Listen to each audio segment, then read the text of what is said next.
Hey guys, tonight we're stepping into a place where the smell of sweat, metal, and wet earth lingers in the early morning air.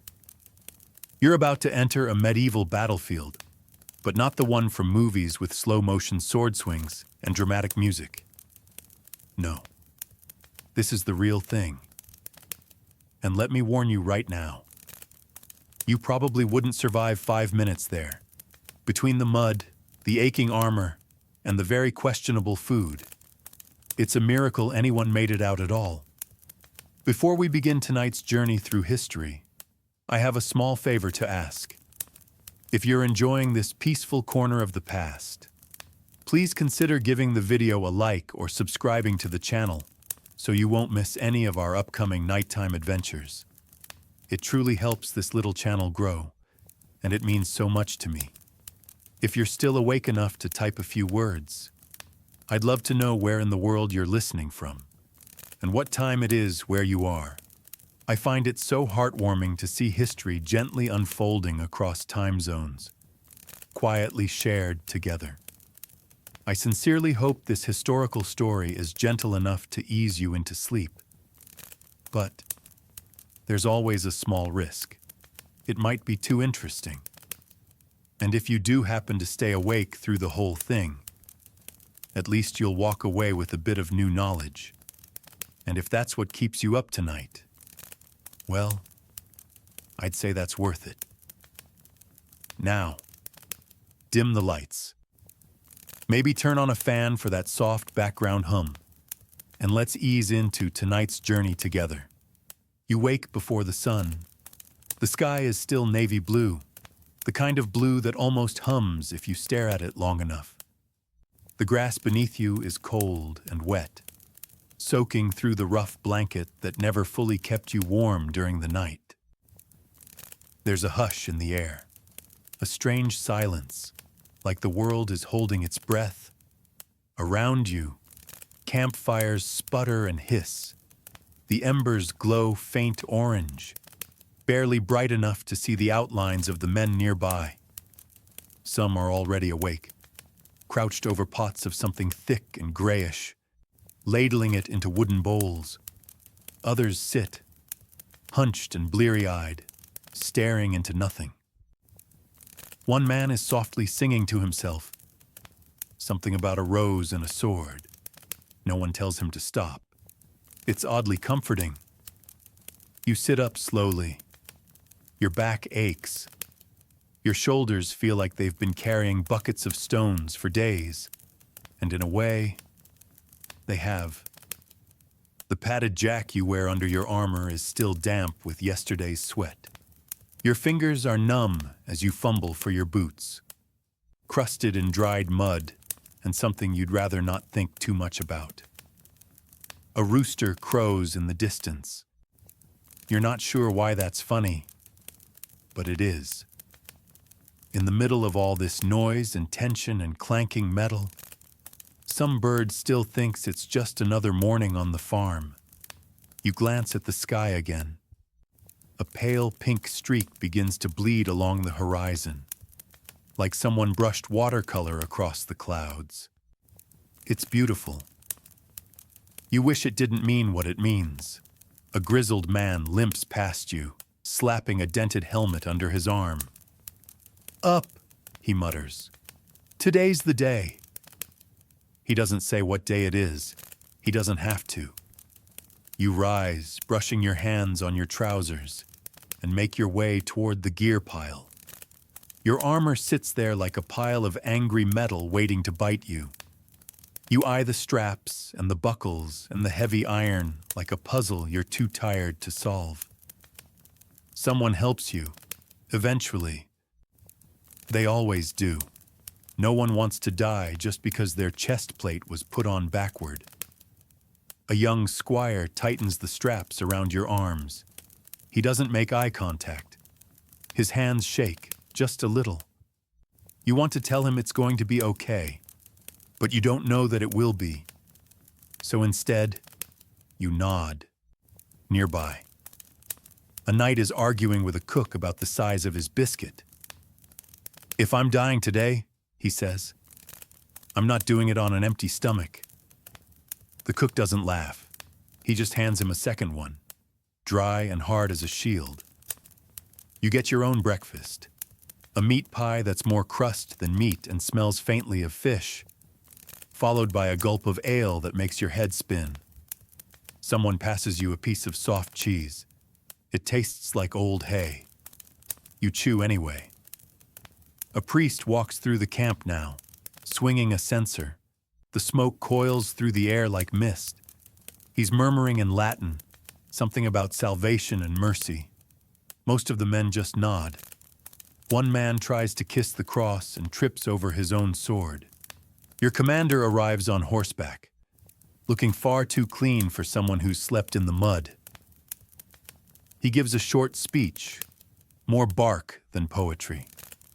Something about honor and courage and the good name of the house. You're not really listening. You're looking at the dirt on your boots and wondering how many other boots will be lying here by sunset. The sun finally breaks over the hill. Gold spills across the tents, across the faces of your comrades, across the dull shine of helmets and shields. It lights the edge of the forest and the tiny flag flapping at the top of your lord's banner. Everything looks softer now, like the world's trying to make the battlefield look beautiful, just for a moment. A drum beat starts. Slow, steady, like a heartbeat. Horses whinny. Someone vomits behind you. No one looks back. You start walking. Your sword feels heavier than usual. Your mouth is dry. You say nothing. Nobody talks much during the march. And still, as you step forward, mud sucking at your feet, the strangest thoughts come to you. You think of your mother's stew, of the market smell on Thursday mornings, of the girl who handed you a lucky coin once, and how you still carry it in your boot even though you know it won't change anything.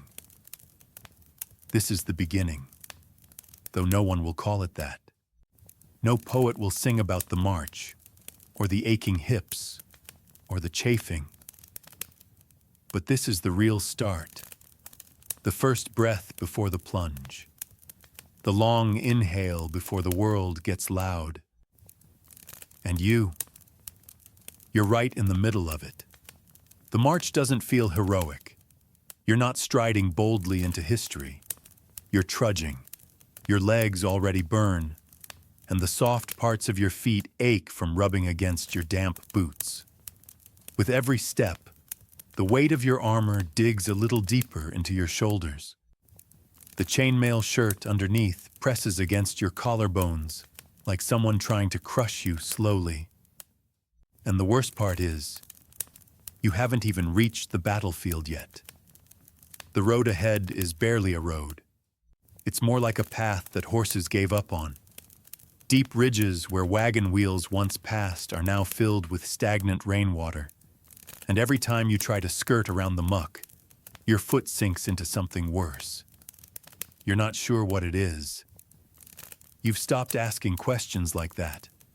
Around you, the other soldiers grunt and stumble, silent except for the occasional curse or coughing fit. You try not to notice the man to your left. His helmet keeps slipping sideways, and he keeps muttering something about a bad omen in his dream. You don't ask. You've had bad dreams too. Your spear isn't even sharp anymore. It splintered a little 2 days ago when you were trying to use it as a walking stick. Now, it's more a symbol than a weapon, but symbols count, apparently. A soldier with no weapon looks like a man waiting to die. Ahead, the forest thins out, and the land flattens. That means you're close. Someone behind you starts to hum, low and tuneless. Someone else tells him to shut up. The tension is thick now, like the fog that used to rise from the river near your village on cold mornings. You try not to think about your village. You don't want to wonder if it will still be there when or if you come back. Suddenly, the order is given. Halt. You stop so fast your knee gives a twinge. Around you, the line stiffens. Men straighten their backs, adjust their gear, check for their friends. You do the same. The enemy is just beyond the rise. You can't see them yet, but you feel them, like a storm behind a door. You squint toward the hill, watching for movement. A flag, a helmet, a glint of sunlight off a blade, anything. But the air is still. This is the part they never write songs about. The waiting, the long, long minutes of standing in full armor under a slowly rising sun. Your breath trapped under your helmet, your fingers twitching around a sword hilt or spear shaft. You want something to happen, anything, but you also want nothing to happen. You hear a bird, a tiny, ridiculous bird chirping from a tree to your right, like it doesn't realize what today is. You almost laugh. Your commander rides along the front of the line, his horse snorting, hooves sinking into the earth. He says something loud about honor again, about bravery, about the eyes of heaven watching. You nod, because that's what you're supposed to do. Then he stops talking, and everything is quiet. That's when it begins. A trumpet sounds, not yours. The first blast splits the air like a crack in the sky. It echoes across the field, and suddenly, the calm isn't calm anymore. It's a kind of panic in disguise. You hear feet moving, armor clanking, voices barking orders. Your own trumpet answers. Your hands tighten around your weapon. You shift your stance. You feel your heart slam against your ribs, like it's trying to run away before the rest of you can. Over the rise, they appear. First, their flag. A dark red banner with a black symbol you can't quite make out, flapping in the morning breeze. Then helmets, spears, shields glinting dully in the sun, and bodies, rows and rows of them, marching in step, a wall of metal and menace. You're not ready. No one is ever ready. The first wave comes faster than expected. You brace yourself. Shields come up. Weapons rise.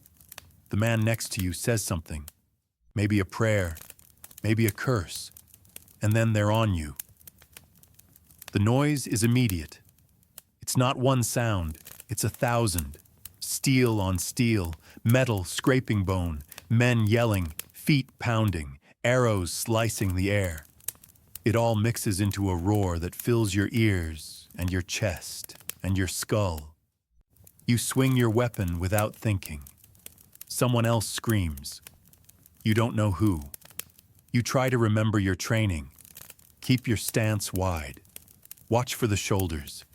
They always move before the weapon. Stay near your line. Don't get pulled in. Don't get isolated. But it's hard to remember rules when someone is swinging a blade at your face. Your arm jolts with the shock of an impact. Your shield caught something. You don't know what. It hurts anyway. You strike back. You miss. You duck. You almost fall. Someone barrels into you from behind. You stumble forward, nearly into the tip of a spear. You twist. Slam your shoulder into a man wearing the wrong colors. He goes down. You don't know if he's alive. You don't have time to check. The air is thick with the smell of sweat and blood and churned up dirt. And something else. Something sharp and metallic that catches in your throat. Iron. That's what people say blood smells like. Iron and salt. You lose track of time. It could be minutes. It could be an hour. The sun is higher now. The heat begins to press down on you, trapped beneath your armor like a furnace. Your breath comes in gasps. Your arms feel like they're made of wet cloth. Everything blurs. You swing again. You miss again. You backpedal. Your heel hits something soft and yielding, a body. You don't look down. You slam your shield into a man who wasn't expecting it. He crumples. You step over him. Your legs are numb. You're running on instinct now. Someone yells your name. You turn, and a warhorse is coming. Massive, snorting, eyes wide, nostrils flared. A knight atop it raises his sword. You freeze. There's no time. And then, a hand grabs your collar and yanks you sideways, hard. You fall to the ground, barely missing the hooves. The horse thunders past. The knight swings at air. You lie there, panting, heart rattling in your chest like a drumstick in a kettle. Dirt in your mouth. Blood on your cheek. You don't know whose. The man who pulled you aside is already gone, vanished into the chaos. You don't know his name, but you owe him everything. You scramble back to your feet. Your legs feel like pudding and your hands shake. But you're upright, and that's something. Around you, the battle doesn't pause. It roars. It crashes. It pulses like some angry, living beast. And you're still inside its mouth. You wipe the grit from your eyes with a sleeve that smells like old cheese and panic. Your helmet's askew, your ears are ringing, but you're alive. Barely. You catch sight of your line, or what's left of it. Soldiers scatter and regroup, some holding ground, others drifting like leaves on a storm wind. You find a familiar shield crest and lurch toward it. It's the same awkward blue stag you've been staring at for days. You've never liked it more than now. A man swings at you as you pass. Wrong colors again. You parry without thinking, and the clash of metal jars your arm to the bone. His eyes widen just before you punch your shield forward, right into his nose. He drops. You don't wait to see if he gets up. Your breathing is too fast now, too shallow. You try to slow it, in through the nose, out through the mouth. It almost works. And then another sound rises, different, sharper, a new trumpet, far away. You know that tone. Archers. You don't even look up. You just drop. The ground welcomes you like an old friend. Cold, wet, unforgiving. Above, the sky darkens, not with clouds, but with arrows. So many arrows. It's like watching a murder of crows dive together. You hear the whine in the air before the first wave hits. Thunk, thud, clatter. Some strike shields, some find flesh. You hear a man shriek near your left ear, then nothing. A few arrows bite the earth inches from your boots. You lie still. You do not breathe. For a moment, you are just another piece of the ground. The barrage ends as quickly as it began. You roll to your knees and look around. The field has changed again. Some men lie still, some curled as if asleep. Others sprawled like broken marionettes. A few crawl, bloodied and wide-eyed, like they're trying to reach something that isn't there. You want to help. You also want to run. Your body chooses neither. You simply stare, nearby. A young archer stumbles forward, arrow still knocked but useless. He's maybe 15, maybe younger. His helmet's too big. His left arm hangs uselessly. He looks at you like you might have the answers. You don't. He nods anyway and vanishes into the smoke. Smoke. Yes. Someone has set fire to the dry grass at the edge of the field. Maybe your side. Maybe theirs. It doesn't matter now. The air begins to sting. You blink against the heat, and your lips crack when you open your mouth. Somewhere ahead, a horn sounds again. The low, guttural one that signals a push. A charge. The second wave. You brace, and they come. More infantry. Fresh or just better rested. You can't tell. Their faces are red and furious. Their steps thunder. Shields slam.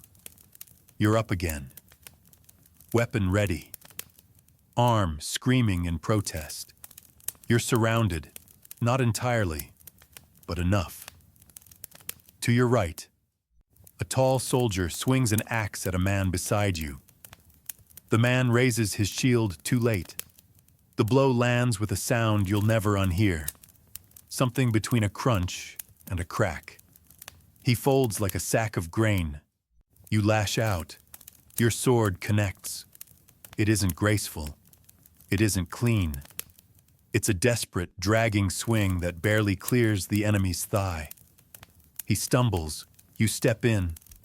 Another swing. This time, the flat of the blade hits his helmet.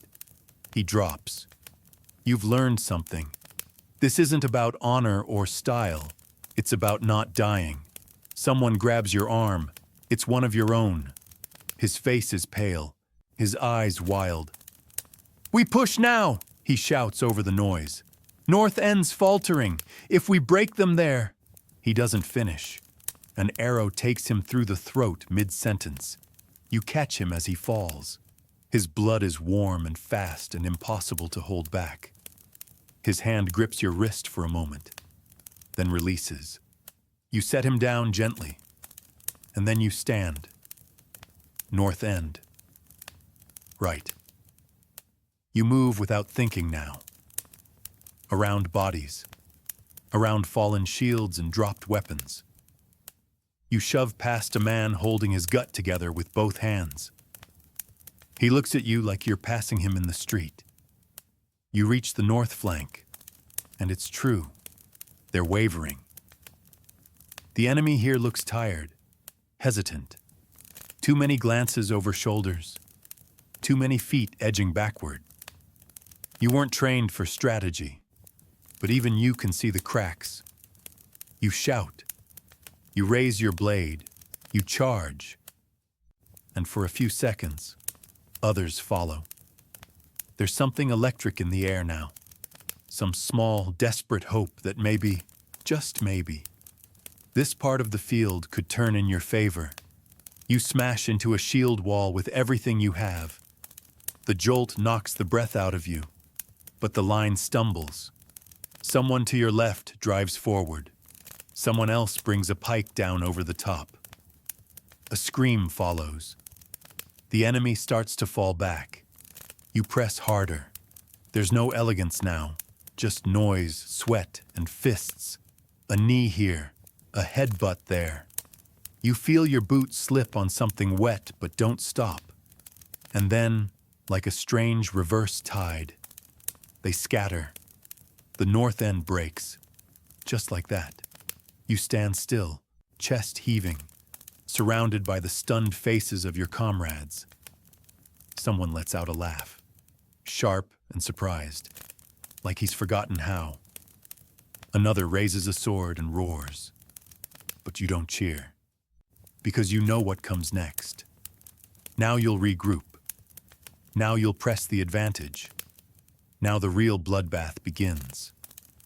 And historians still argue whether this phase of medieval battles, these sudden shifts, these frantic waves, were planned or chaos in disguise.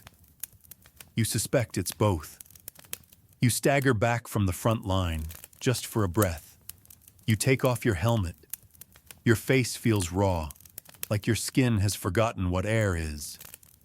You drink from a nearby canteen without asking whose it is. The water is lukewarm and tastes faintly of leather. You don't care. The battlefield stretches before you. Not a field anymore, really. More like a graveyard still writing itself. And you? You're one sentence in a story that hasn't decided how it ends yet. You tighten your grip. The sword in your hand is slick. Not from rain or water, but from everything else. Your fingers cramp against the hilt, and you shift your weight back, just a little. to stop the shaking. It doesn't help much. The shaking's not just in your hands anymore. It's in your knees, your teeth, somewhere behind your ribs. You try to breathe slowly. 1, 2. The north end is yours, for now. Around you, men move like ghosts. Some cheering, some coughing, some slumped against rocks or shields, staring at nothing. You recognize a few faces, and then realize you don't remember their names. You're not sure if that's better or worse. Your commander gallops up the incline. His horse is foaming at the mouth, flanks heaving. His armor looks polished compared to yours. He waves a hand and shouts something about pressing the center. Of course he does. You wipe the blade on your tunic. Pointless, really. And move when the others move. Your legs carry you forward again, though they protest with every step. The weight of the battle settles back onto your shoulders like wet wool. The middle of the field is a churned-up ruin. Gone is the flat, open space you saw at dawn. Now it's a stew of broken weapons, severed bits, and boots that lost their owners. You step over a helmet filled with something that shouldn't be in a helmet. You keep your eyes straight ahead. A man to your right slips. He tries to rise, but his arm isn't cooperating. You reach down and pull him up. He nods, once, curt, and limps beside you. No words are needed. The push begins again. At first, it's cautious, like two dogs circling. Then one lurches, and it's chaos again. You crash into a line of men with bright yellow sashes. Maybe they're mercenaries, maybe nobles, maybe just tired. It doesn't matter. You raise your sword and strike. You don't aim. You don't think. You just swing until something gives. The man across from you parries once, twice, then slips. You follow through. You hear his helmet clang as he hits the ground. He doesn't move. Your stomach twists. You want to stop. You want to say sorry. But another man steps in, and it starts again. Everything blurs. Voices. Blades. The clash and clatter of shields locking together like angry puzzle pieces. Someone screams, orders you can't hear. Someone else cries for help. Someone close laughs, loud and manic. You move forward, almost by accident. Feet dragging, arms aching, but always forward. That's when you see him. A knight, tall and gleaming, cutting through your side like a flame through parchment. His sword arcs with elegance. Too clean, too easy. He's shouting something in a language you don't know. Maybe French. Maybe it doesn't matter. You lock eyes for a second. He sees you. He adjusts his stance. And then, like instinct, you raise your shield just in time. His blade clangs against the iron, rattling your bones. You lurch forward, shoving him back. He stumbles. Just a step. But it's enough. Someone from your side charges past and tackles him to the ground. Gone. You stand there, blinking, heart in your throat. You weren't ready for that. Not really. But then again, you weren't ready for any of this. You turn. A group of your men are forming a wedge, pushing through the center. You fall in with them, shoulder to shoulder, the press of bodies tight and unrelenting. The formation grinds forward, inch by inch. You grunt, you sweat, you curse under your breath, even as someone beside you recites a prayer through cracked lips. The smell is thick here, metallic, sour, human. It sticks to your tongue, and suddenly, a horn sounds. Not yours, not theirs. Something new. It comes from the hill beyond the enemy's rear. You all pause. A ripple moves through the field, like a breath sucked in too fast. Reinforcements? You squint through the haze, riders, a fresh banner, not familiar. Then you hear someone mutter, "The Duke's men, late as always." Relief, sharp and dangerous, washes over the line. Your side surges. The wedge pushes harder. The enemy falters. You push too. A shield slams into your chest, but you hold your ground. A spear glances off your thigh. You don't flinch. You raise your sword again and again and again until the space in front of you clears. Somewhere in the mess, a trumpet signals retreat. You don't know whose. It doesn't matter. The center is cracking. You can feel it. The enemy's formation loses shape. Pockets of men peel away, some running, some just stumbling backwards. One throws down his sword and puts his hands up, shouting something that sounds like surrender. You hesitate. You were told what to do in training, what's expected. But this isn't training. This is mud and madness and blood-soaked grass. You lower your sword. He runs anyway. The fighting slows, not stops, but slows. You take a step back, almost afraid to believe it. But the field shifts. There's less movement now, more silence. Or maybe your ears have simply given up. You pull off your helmet. The breeze hits your face like a blessing. You close your eyes. You hear coughing, distant cries. Somewhere behind you, someone's calling for a medic. Somewhere ahead, someone else is still shouting insults in Latin. But the worst may be over. You don't cheer. Most don't. A few raise weapons, half-hearted. A few sit down, right where they are, as if their legs simply gave out. You do the same. You sink to your knees, feeling every ache at once. Your hands tremble as they find the grass.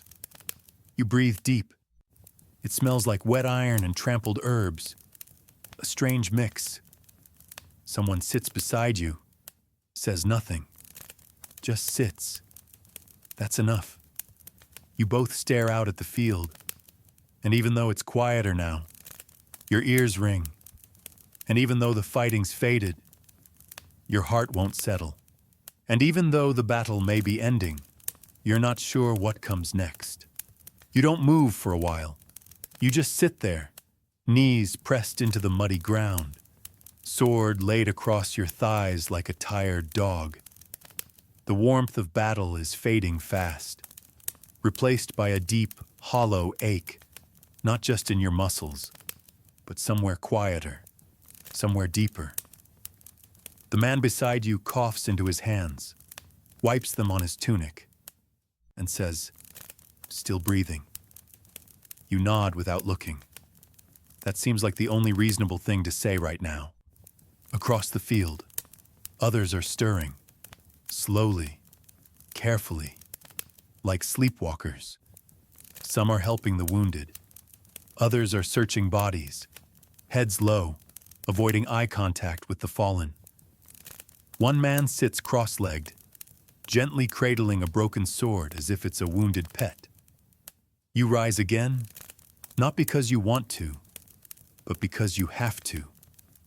Your legs protest, your back cracks, your armor, now smeared with a cocktail of grime and blood and ashes, creaks as you shift your weight. A call goes out, the kind that isn't barked but murmured, passed from mouth to mouth. Form up, prepare for count. The tally. You've heard of this part, read about it in sermons and songs, the noble reckoning, the great tribute to sacrifice. What they never mention is how it smells, or how it sounds when someone recognizes a face that shouldn't be gone yet. You and a few others line up. Not straight, not sharp, just close enough. A knight with a bloodied cheek and one missing glove walks down the line, pointing, muttering names, shaking his head. A clerk follows behind with parchment and a quill. His hands shake so badly. The ink blotches look like raindrops. They count the living first, then the dead, then the things the dead left behind. You're not sure what your name means on a list. Not anymore. A cry pierces the calm. Not a war cry. Not a battle shout. A personal one. A young man collapses to his knees, hands wrapped around another soldier's torn surcoat. "That's my brother," he sobs. "He wasn't even supposed to be here." You turn away. You're not ready to look at that kind of grief. A group of squires begin gathering weapons, piling them into carts or dragging them to one side. Some are still usable, some are twisted, broken, not worth the weight. One boy carries a helmet with a dent the size of an apple and a crack like a fault line. He turns it over once, twice, then tosses it into the discard pile. You wonder if anyone will claim it. You hear laughter. Not cruel, not mocking, just tired, breathless laughter from a cluster of veterans near a collapsed tent. One is retelling the moment he accidentally stabbed a man's boot instead of his leg. Another brags about tripping over his own spear, causing an enemy to fall over him and break their nose. You smile. Just a little. It's not funny, but it's not nothing either. That's when the medics come, if you can call them that. They arrive with bandages that look more like strips of curtain and bottles of wine that double as disinfectant and courage. One of them, a woman with arms stronger than most of the soldiers, stitches a gash in a man's thigh while humming a lullaby. Another chews parsley while checking for infection, claiming it helps with foul breath and foul luck. You don't question it. You find yourself sitting again, this time by the remnants of a supply cart. The wheels are busted, and one of the axles looks like it was gnawed by a very large, very angry rat. Still, it offers shade, if not comfort. Someone offers you bread. It's stale, but it's food. You eat slowly, chewing each bite like it might fight back.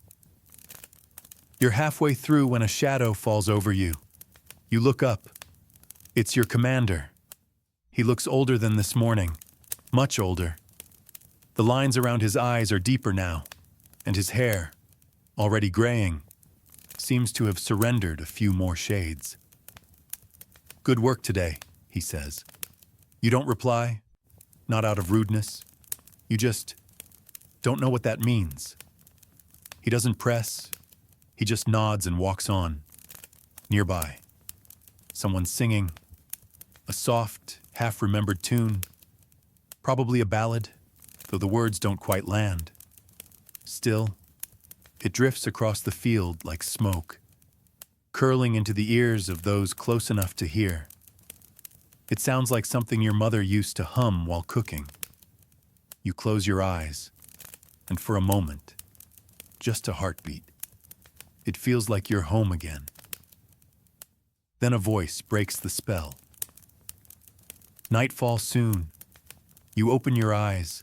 The sun is already low, dipping toward the far tree line. The sky bleeds orange and lavender, and the battlefield glows with a strangely beautiful haze. It's the kind of light painters try to capture and never quite do. With night comes a different kind of danger. You gather what's left of your gear. Your scabbard is torn, your canteen half full. You find your coin, the lucky one, still tucked in your boot. You don't know why that matters, but it does. Campfires begin to sprout again, one by one. Some with laughter, some with silence. You sit by the first one you see, grateful for warmth. Someone passes a wineskin. You drink, It burns. You pass it on, across the flames. Someone starts telling a story about a battle long ago. You don't catch all of it, but you hear enough to know that it's mostly lies. Glorious charges, perfect formations, heroes who never bled. You say nothing, because tomorrow, someone might tell your story, and you wonder what parts they'll make up. You stay by the fire longer than you should, not because it's warm, though it is, not because you're waiting for orders, though part of you always is, but because there's nowhere else to go. The flames dance in lazy rhythms, casting long shadows that stretch across bent helmets and broken spear shafts. The smoke curls into the night air, soft and slow, like it's trying to forget what it saw today. You shift your weight and feel every bruise at once. One near your ribs, deep and pulsing. Another on your shoulder, stiff and hot. And then the dozens of tiny scrapes you didn't even notice until now. You're a mosaic of dull pain. Still, you're one of the lucky ones.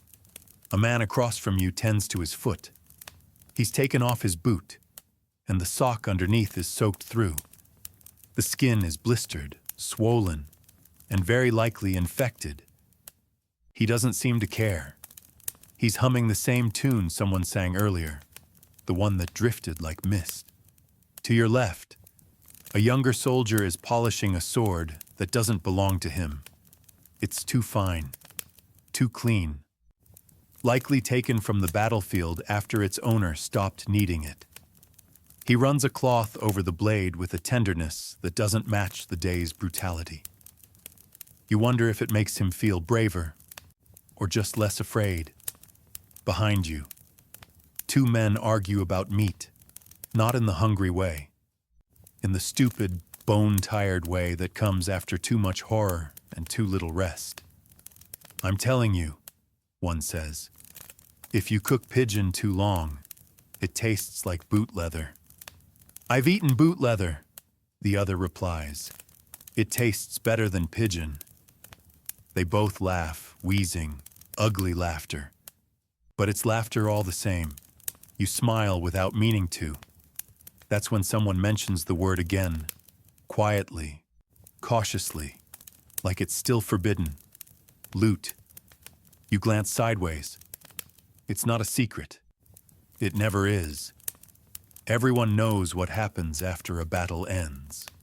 After the songs are sung and the counts are tallied, there's always something left behind. Weapons, pouches, jewelry, things sewn into tunics or hidden in boots. And if you don't take them, someone else will. Just the enemy, one man says quickly. Nothing from our own. You don't believe him, but you don't argue either. You've heard stories. Knights with rings on every finger they didn't earn. Squires with purses suddenly too heavy for their belts. Even the priests have been known to carry off a cross or two for safekeeping. You think about your own pack, about how light it is. You stand up, not in anger, not in excitement, just in motion. The field is quieter now, quieter than it's been all day. The kind of quiet that makes every rustle sound suspicious, every footstep sound like it doesn't belong. You move slowly, past the fires, past the horses tied to crooked posts, past the piles of discarded shields. You don't have a plan, only an instinct. You step over what used to be a fence. Now it's just 3 broken posts, half a rope, and a smear of ash. Beyond that is what some are calling the circle. It's not official. Nothing ever is. But it's where they've gathered the bodies, for counting, for sorting, for in whatever comes next. You keep your eyes low. There are rows, some with care, others without. You see shields placed neatly beside torsos, helmets covering faces like metal masks. Then others just dropped, limp, forgotten. One body has been turned slightly, palm up, as if asking for something. You crouch. You don't know why. The man is young, younger than you. His hair is still damp with sweat, or rain, or both. His armor is better than yours, lighter, probably fitted. His scabbard is empty. His boot is half off. There's something sticking out beneath the sole. You reach down, slow, respectful, and pull it free. A little pouch, drawstring, leather, but worn soft with use. You weigh it in your hand. Not much. You untie it anyway. Inside, 2 silver coins, a button carved from bone, and a folded scrap of parchment, the edges stiff with blood. You open it. It's not a map. It's a note, scrawled in messy ink. Letters cramped and rushed. Tell Elsbeth I kept my promise. I stood my ground. You read it twice. You put it back. You retie the pouch and tuck it beneath the young man's folded hand. Not yours to carry. Not tonight. You rise and walk away. Not sure if you feel lighter or heavier. Back near the fire, the argument has shifted. Now it's about who had the worst injury. Arrow through the shoulder. Lost a toe. Bit my own tongue off halfway. You rejoin the circle, just outside the glow. You don't speak. You just sit. Someone offers you a crust of bread. You take it. Someone else passes a jug. You decline. The conversation drifts now. Sleepy, slurred, safer. Someone asks, "What do you think they'll write about this?" Another replies, "Depends who wins." Another adds, "Depends who writes it." You think about that, about how this night, this very moment, might someday be boiled down into a footnote or a fable, about how none of this, the mud, the pain, the pouch with a promise, will ever quite make it into the scrolls. You close your eyes for a moment. You feel the fire on your face, the cold on your back. You hear breathing, snoring, shifting. Someone hums again, off-key and tired. A cloud moves across the moon. And you sleep, barely, but enough. Not because the night is peaceful, but because your body has run out of anything else to do. You wake before dawn again. This time, not to the sound of orders or armor, but to a cramp in your calf that makes you groan through your teeth. You stretch your legs slowly, biting the inside of your cheek to keep from waking the others. Someone nearby is snoring like a dying accordion. Someone else coughs in short, wet bursts. You blink into the darkness. The fire has dwindled to a soft red glow, just embers now. One of the logs looks like it's trying to breathe. The smoke curls upward in a lazy spiral, blending into the dim gray sky above. You sit up. Your joints protest. Your back cracks like old wood. The morning chill bites hard, sharper now that your blood isn't moving. You wrap your cloak tighter around your shoulders, but it doesn't help much. Nothing really does anymore. A few others stir, quiet rustles, quiet groans, quiet everything. No one wants to talk this early. You walk, not far. Just enough to stretch your legs and maybe find a moment of privacy. You step over a discarded helmet, half buried in the mud like an ancient fossil. A pair of gauntlets lie nearby, still gripping the handle of a broken mace. You don't ask why. At the edge of camp, a makeshift latrine has been dug. It smells like regret and cabbage. You don't linger. You follow a narrow path cut by dozens of boots. It leads toward a cluster of trees that managed to survive the fighting. The bark is scorched in places, and the branches hang low. But it's quiet here, and that's enough. You find a flat rock and sit. The sky lightens slowly, colors appear where there was only gray. First a dull rose, then pale yellow, then that soft blue that never quite means safety, but feels close. You hear birds again. Somehow. They're always the first to come back. Your stomach growls. You haven't eaten since yesterday's bread crust, and that was more chew than meal. You reach into your satchel and pull out a strip of dried meat. It tastes like leather soaked in salt and dust. You chew anyway.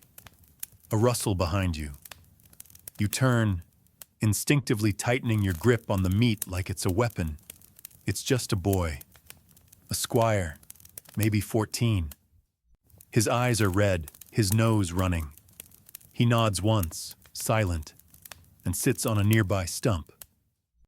You offer him the other half of the strip. He takes it without a word. You sit there for a while, chewing together. Then he says, quietly, "Do you think they'll bury them today?" You don't answer right away, because you don't know. He swallows. "My uncle, he's still out there. I think he had a red feather on his helmet." He sniffs. "I looked. I didn't see it." You nod. You want to say something comforting, something adult, something like, "He probably made it out. Maybe he's just on another part of the line." But you know how unlikely that is. So instead you just say, "Red feather's easy to spot. That's good." He nods. He doesn't believe you, but he appreciates the attempt. Eventually, he stands and walks back toward the camp. You stay. For just a few more breaths, then you rise too. By the time you return, camp is moving, not quickly, not loudly, but moving. A few fires are being rekindled. Someone sharpens a blade with more focus than purpose. Someone else boils water in a dented kettle over a shaky flame. The sound of clanking metal fills the air, not from battle, but from morning rituals. Buckles being fastened, pots being hung, boots being stomped dry. You help where you can.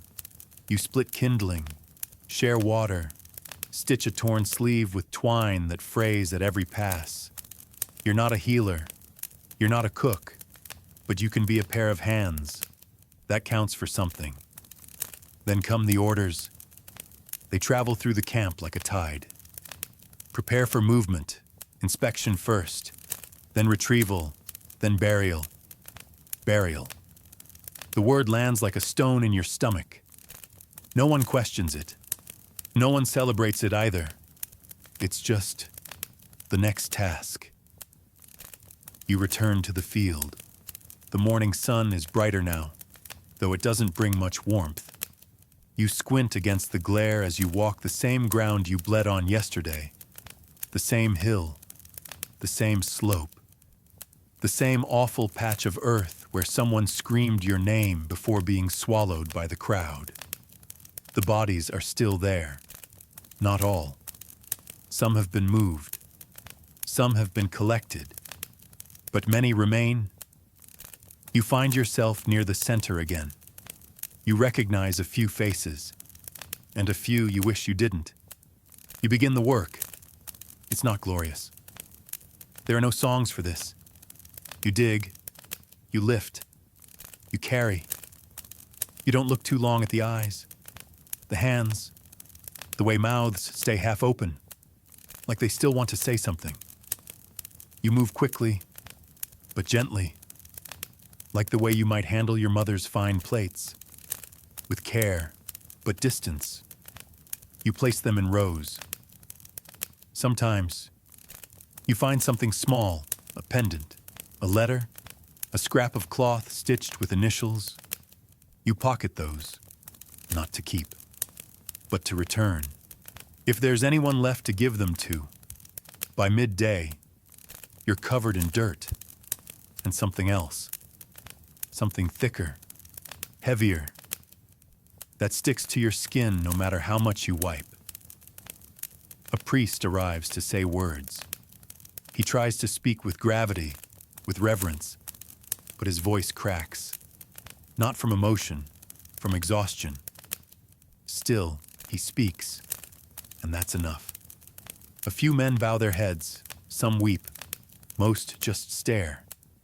When the last body is laid down, someone lights a torch, not for fire, for memory, and for a moment. Just a moment. There is silence again. The wind picks up, carries the smell of pine from beyond the ridge. A soft breeze, almost kind. You close your eyes, and you think, not of battle, not of pain, but of that boy's uncle, and the red feather, and all the things that never made it into poems. The torch burns low by afternoon, not bright, not grand, just steady. A small tongue of flame licking the wind, refusing to go out. You watch it for a while, not because there's anything left to see, but because it feels wrong to turn your back too quickly. Eventually, the camp calls you back. There's work again. There's always work. Tents must be packed. Rations must be counted. Horses fed. Messages written in quick, slanted script and handed to riders with mud on their cloaks and no time to waste. You're given a task. Escort duty. You and 4 others are to lead a small group south, toward a river crossing where supply carts are waiting. The injured can't walk, and the dead can't ride. But there are things that must be returned. Letters, ledgers, a sealed chest with the insignia of a noble house carved into the lid like it's proud of itself. You don't ask what's inside. The group is quiet. 2 wounded men ride slumped over, eyes half shut, hands clutching bandaged sides. A young clerk in a green tunic keeps murmuring inventory numbers to himself like a prayer. You ride a borrowed horse. It's slow and stubborn. You understand each other. The road is uneven, ruts carved deep by retreating wagons, now half filled with water. Birds scatter from the brush as you pass. The trees here are greener, untouched by fire. It almost looks peaceful. Almost. You find yourself watching the edges of the path. Not for enemies, there's no sign of them here, but for something else. A shape. A glint. Anything out of place. Because your mind hasn't stopped marching yet. The rhythm of boots on soil still echoes in your ears. Eventually, the sun dips low, and someone suggests stopping. There's an old stone wall nearby, half collapsed, but still good enough for shelter. You help unload the injured. One moans quietly in his sleep. The other doesn't make a sound. You gather what little firewood you can find. It's damp, and the fire sputters at first. But it catches. You sit. You think. You chew on dry cheese that tastes like regret and try not to choke on a bit of straw stuck in your teeth. Someone pulls out a map. It's torn along one edge and smudged with something dark. The clerk smooths it across his knee and points. "If we reach the crossing by midday tomorrow," he says, "we can meet the quartermaster's column." You nod. No one disagrees. Then, out of nowhere, the clerk looks up and asks, "What did it feel like?" You blink. "What?" "The fighting," he says. "The center push. They said it turned everything." You don't answer right away, because you're not sure what to say. You think about the push, about the wedge of bodies slamming forward, about the way the mud sucked at your heels, about how close the blades came to your face, about how you stopped seeing anything but motion and sound and fear wrapped in steel. You look at him and say, "It didn't feel like anything. Not until it was over." He nods, like he understands. But you know he doesn't. Not really. He doesn't need to. The fire crackles. Someone snores nearby. You lie back against the saddlebag and stare at the stars. They're clearer here, sharper, unbothered. You wonder if anyone on the other side of the war is looking at the same stars. Probably. Maybe they're asking the same questions. Maybe they're hoping for the same peace. You drift off before you can finish the thought. Morning arrives wrapped in fog. The road looks like it's vanished. You can only see a few paces ahead. The horses snort nervously. One of the wounded men has developed a cough that sounds worse than it should. You press on anyway. The silence is strange, thick, padded, as if the fog itself is trying to hush the world. No birds, no wind, just hooves, breathing, the creak of leather straps. It's almost a relief when the river appears. Wide, gray, slow-moving. The kind of river that seems ancient, like it's been watching people come and go for longer than history can remember. A rickety wooden bridge stretches across it. A few guards in mismatched armor wave you forward. They look as tired as you feel. You dismount and begin unloading. A man with a clipboard starts asking questions. Names, dates, casualty reports. You hand him what you have. He barely looks up as he writes. Another man directs the injured toward a waiting cart lined with straw. The one who'd been coughing tries to stand and nearly collapses. You and another soldier catch him just in time. His skin is pale, lips cracked. He tries to smile. You nod instead. The sealed chest is taken away by two men with matching tattoos and no conversation.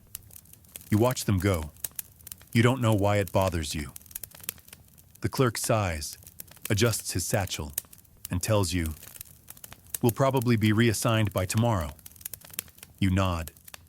Again. Because that's what you do. You're given food, better than what you've had in days. Warm bread, a bit of stew, something with carrots. It's enough to make you suspicious. You sit by the river and eat.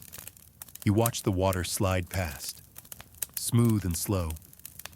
And for a while, you let your sword rest at your side.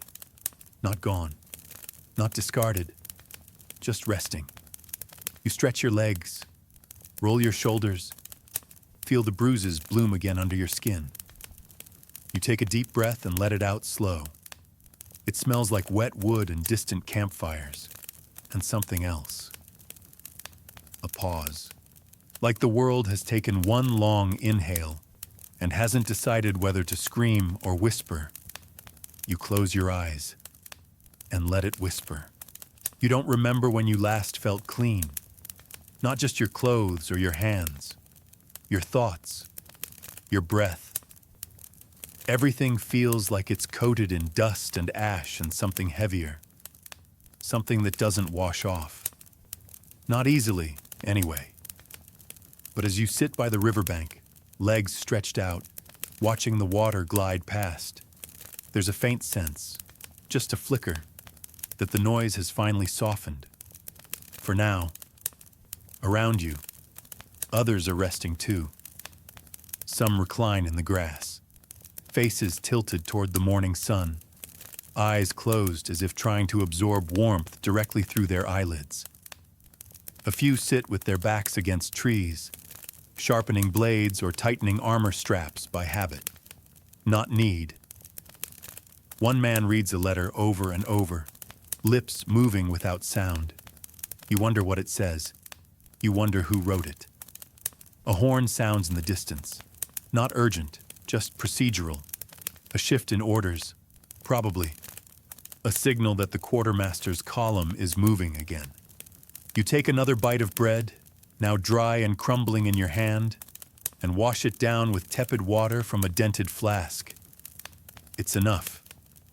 You're summoned shortly after. Your name is called, not loudly, not sternly, just spoken into the morning like it already belonged there. You follow the voice to a canvas tent pitched at the edge of the field, inside. A tall man in clean robes greets you with a nod. A ledger lies open on the table beside him. "Survivor report," he says, motioning for you to sit. You don't. He dips a quill into ink. "Name?" You give it. "Unit?" You answer. "Status?" You pause. "Alive," you say finally. He doesn't smile, but his quill hesitates slightly, as if the word made a mark deeper than ink. Then he scribbles something, tears off a strip of parchment, folds it, and hands it to you. "Deliver this to the Northern Ridge," he says. "Command tent. They'll have further instruction." Of course they will. You tuck the message into your belt and step back outside. The sun is higher now, and the fog is starting to lift. You spot your horse grazing under a tree, tail swishing half-heartedly at flies. You collect the reins, swing up, and set off at a steady trot. The Northern Ridge isn't far. The road winds through soft hills, past carts creaking under crates, past riders in pairs whispering to one another, past peasants with wide eyes and bowed heads carrying bread and bandages to places they're afraid to ask about. You nod to them as you pass. They nod back, unsure whether to fear you or thank you. You reach the ridge by midday. The command tent is easy to spot, larger than the rest. Its canvas dyed a deep blue and trimmed with gold thread that looks far too clean for a battlefield. 2 guards flank the entrance. They examine your parchment, then wave you inside. It's cooler here. Dimmer. Inside. A handful of men and women study maps spread across a long wooden table. Tiny flags dot the parchment landscape like scattered seeds, red, blue, green, all pressed into imaginary dirt. No one looks up at you, not at first. Then one speaks. You were in the center push. It's not a question. You nod. The speaker is a woman in partial armor, sleeves rolled, hands ink-stained. Her face is tired but focused. She motions you forward. You saw how they broke? You describe it as best you can. The wedge formation, the faltering line, the moment the north end collapsed like wet bread. She nods again, then points to a mark on the map. We need to know if this was luck or strategy. You say nothing, because you're not sure either. She notices your silence and waves it off. You've done your part. Get a new uniform. Report to the quartermaster. You hesitate. Then you ask, "What happens now?" She looks at you for a long moment. Then, "Now we pretend it's over." You nod slowly and leave. The quartermaster's tent smells like wax, ink, and wool. You stand in line behind a man with one eye and a girl barely tall enough to see over the counter. She's carrying a sword almost as long as her legs. When it's your turn, the clerk barely glances up. "Name?" You give it. "Size?" You shrug. He tosses you a tunic, trousers, a belt, and a fresh pair of boots. All of it smells strongly of soap that doesn't quite hide the faint tang of someone else's sweat. You carry it to the edge of the tent and change behind a curtain that flaps in the wind. The fabric sticks to your skin. The boots pinch. But the tunic is warm, and for the first time in days, you don't smell like blood and horses. You fold your old clothes and set them down carefully on a pile of discards. You pat your boot once, just to feel the coin is still inside. Still lucky. Maybe. By nightfall, you're back near the river. The fires are lit again. Stew simmers in battered pots. A man is playing a flute, terribly, but with conviction. You sit by the water and watch the sky change colors. The stars arrive slowly, no trumpets, no ceremony, just one by one, like shy guests returning to a party that ended long ago. You lean back, arms crossed behind your head, and breathe. It's still not peace, but it's the closest you've had in a while. And as the night air cools your cheeks, and the wind rustles through the grass like a whisper in an old language, you allow yourself a small, fleeting thought. Maybe tomorrow won't be worse. Maybe you wake to the sound of distant drums. Not battle drums. These are slower, more deliberate. Ceremonial. Maybe. Mourning. You're not sure. The sound rolls over the field like mist, soft and rhythmic, as though it's trying not to wake those who didn't survive yesterday. You sit up, blanket half tangled around your legs. Your body aches less than it did 2 days ago. But there's a new stiffness now. A heaviness that has nothing to do with bruises or torn muscles. It's the kind of weight you carry in your chest, just behind your ribs, where words sometimes fail to go. The river beside you still flows, unbothered, unchanged. It doesn't care who won or who died. You dip your hands into the cool water, splash your face, and drink from your cupped palms. It tastes like moss and stone, familiar, real. The camp is stirring slowly. Boots shuffle on gravel, carts creak, a kettle whistles. Smoke drifts upward from fresh fires, blending into the morning haze. Somewhere nearby, a man is singing a hymn, quietly, off-key, but with a kind of shaky devotion that makes you stop and listen. You almost don't notice the messenger until she's standing beside you. "Orders," she says. She's young, freckles, one braid. Her uniform is too big. She hands you a parchment sealed with wax and doesn't wait for acknowledgement before turning and jogging off toward the next group. You break the seal. A single sentence. "Report to Ridge 7 with full kit. Reassignment confirmed." Of course. You pack without speaking.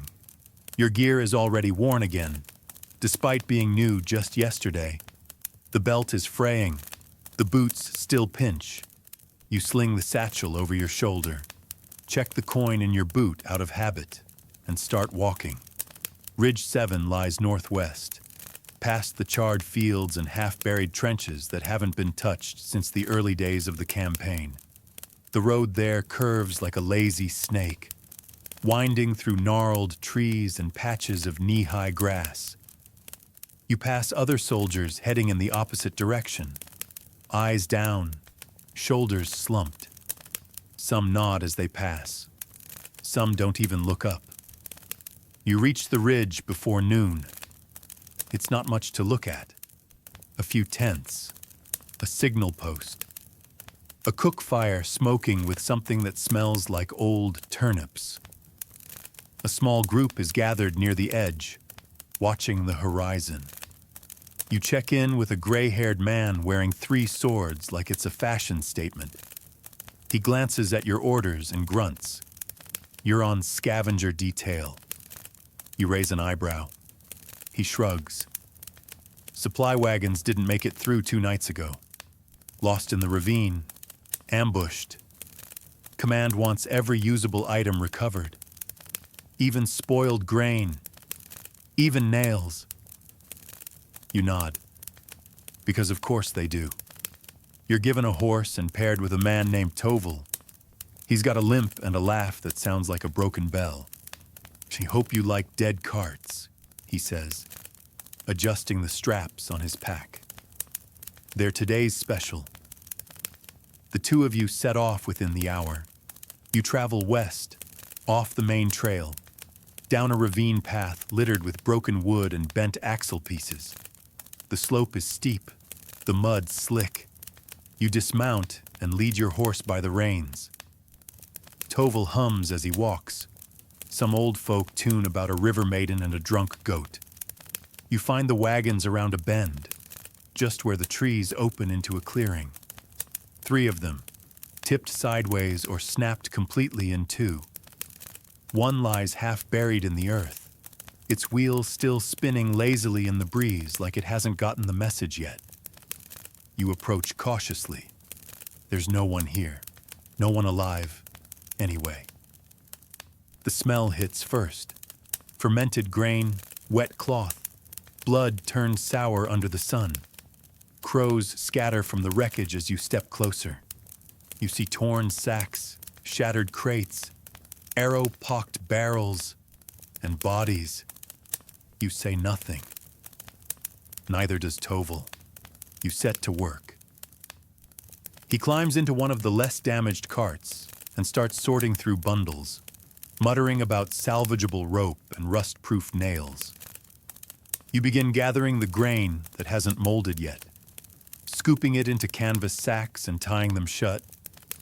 Occasionally, you find something odd. A child's wooden horse wedged between 2 planks, a jeweled pin still stuck to a ripped sleeve, a bottle of wine sealed tight, label faded, but intact. You pocket none of it. You mark the bodies. You don't know all their names, but a few wear the same insignia as your former unit. You whisper something over them. Not a prayer. Not exactly. More like a promise that someone noticed. The work is quiet, the kind of quiet that doesn't invite conversation. Still, after a long while, Toval speaks. You ever think we'll stop doing this? He asks, lifting a bent wheel rim with a grunt. Scavenging? No. He pauses. All of it. You don't answer right away. You're tying a bundle, your fingers moving slowly, methodically. Finally, you say, maybe, but probably not while we're alive to see it. He grins without humor. Fair.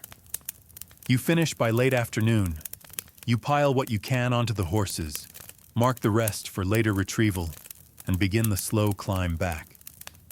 Toval limps ahead of you, talking to his horse like it's an old drinking buddy. You follow in silence, eyes scanning the treetops without meaning to. The ridge looks different when you return, like it's grown older in just a day. A light rain begins as you unpack. Not hard. Just enough to settle the dust and dampen the edges of your sleeves. You sit under a tarp stretched between 2 poles and watch the drops pattern the dirt like it's a secret language only the ground can read. Someone brings you stew. You don't ask what's in it. You eat every bite. Because it's hot. Because it's here. Because tonight. That's enough. Night settles with little ceremony. No horns, no orders. Just the slow dimming of the sky, the quiet hiss of rain easing into mist, and the flicker of firelight stitched across the camp like lazy embroidery. The wind carries the scent of wet canvas and cooked lentils. Not pleasant, but familiar. Comfort lives in strange places now.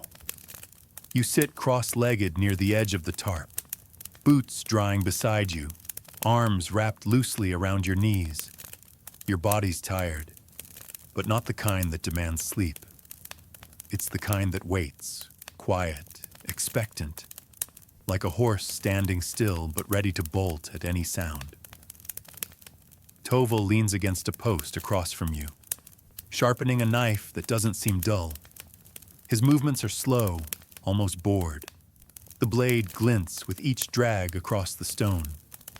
You ever do this before? He asks without looking up. You glance over. Scavenge? No. He smirks. Survive. You raise an eyebrow. He shrugs. First war? You nod once. He nods back, as if that answers everything. And maybe it does. He tells a story then, something about a siege years ago when he was stationed at a southern fort. The enemy had tried to starve them out. They ate moss, rats, even boiled leather once. Said the trick was vinegar and salt. You half listen, half watch the flames licking the underside of the cooking pot. When he finishes, there's a pause, a soft lull. Then he says, "You don't forget the taste." You don't think he's talking about the leather. The rain picks up briefly, tapping against the tarp in lazy rhythm. You lean back on your hands and look at the night sky, now veiled behind a thin curtain of clouds. The stars try to shine through anyway, that stubborn light. Around the camp, others settle in. One group plays cards using a flat stone as a table. Another shares a flask that's passed with quiet ceremony, each sip chased with a grunt or a cough.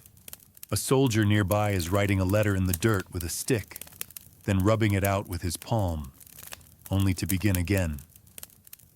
You lie down eventually, head on your rolled cloak, fingers interlaced over your chest. You try not to dream. Morning arrives without fanfare. The sky is the color of old tin. No birds, no sun. Just a low, steady grayness that hangs heavy over the ridge like wet wool. You're given new orders over a bowl of something pretending to be porridge. This time, you're not going anywhere. You're staying on the ridge, supply watch. It sounds simple, even dull, but nothing stays simple for long out here. You're stationed near the lower path, where carts from the eastern route are expected to arrive.